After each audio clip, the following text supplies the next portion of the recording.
गांव के एक छोटे से घर में रहने वाला एक लड़का रोहन अपनी गरीबी और कठिनाइयों से लड़ते हुए बड़ा हो रहा था।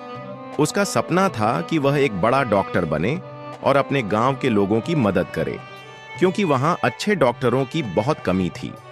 लेकिन परिस्थितियां उसके खिलाफ थीं। पढ़ाई के लिए पैसे नहीं थे, संसाधनों की भारी कमी थी और परिवार की आर्थिक स्थिति बहुत कमजोर थी। रोहन का परिवार बहुत ही साधारण था। उसके पिता एक किसान थे जो दिन रात खेतों में मेहनत करके परिवार का पेट पालते थे।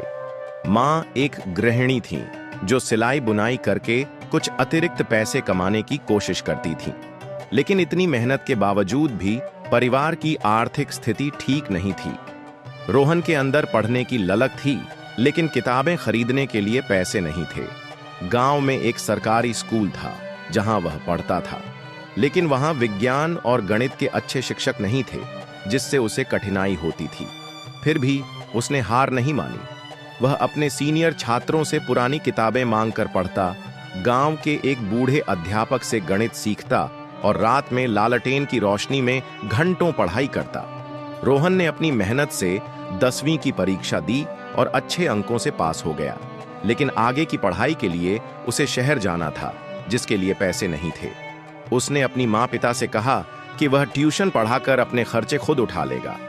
वह शहर आया और एक छोटे से कमरे में रहने लगा। दिन में वह कॉलेज जाता और रात में बच्चों को ट्यूशन पढ़ाता। लेकिन कॉलेज की पढ़ाई बहुत कठिन थी। विज्ञान की प्रयोगशालाओं में काम करना, महंगी किताबें खरीदना और अच्छे शिक्षकों से सीखना आसान नहीं था।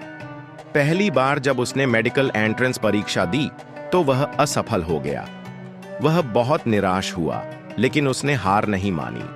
उसने अपनी गलतियों को पहचाना और अगले साल फिर से दोगुनी मेहनत से तैयारी शुरू कर दी। इस बार रोहन ने पहले से भी ज्यादा मेहनत की। वह सुबह जल्दी उठकर पढ़ाई करता, लाइब्रेरी में घंटों बैठकर नोट्स बनाता और कभी-कभी बिना खाए पिए पढ़ता रहता। उसने हर छोटी से छोटी समस्या को हल किया और खुद को कमजोर नहीं होने दिया। जब दूसरी बार उसने मेडिकल परीक्षा दी तो वह सफल हुआ। उसका चयन एक सरकारी मेडिकल कॉलेज में हो गया। यह उसके जीवन की सबसे बड़ी जीत थी, लेकिन संघर्ष अभी खत्म नहीं हुआ था। मेडिकल कॉलेज में पढ़ाई बहुत कठिन थी। उसे दिन रात मेहनत करनी पड़ती थी। कभी-कभी 24 घंटे बिना सोए अस्पताल में मरीजों की सेवा करनी पड़ती थी। लेकिन उसने हर कठिनाई को स्वीकार किया और अपने लक्ष्य से कभी नहीं भटका। आखिरकार कड़ी मेहनत और संघर्ष के बाद उसने डॉक्टर की डिग्री हासिल कर ली। वह अपने गांव वापस लौटा और वहां एक क्लिनिक खोला ताकि गरीब लोगों को अच्छा इलाज मिल सके। रोहन का संघर्ष उसे एक सफल डॉक्टर बना चुका था। उसके गांव के लोग उसे सम्मान देने लगे और वह अपनी मेहनत से न केवल खुद को बल्कि अपने गांव को भी आगे बढ़ाने में सफल हुआ। उसने साबित कर दिया कि संघर्ष जितना बड़ा होगा, जीत उतनी ही शानदार होगी।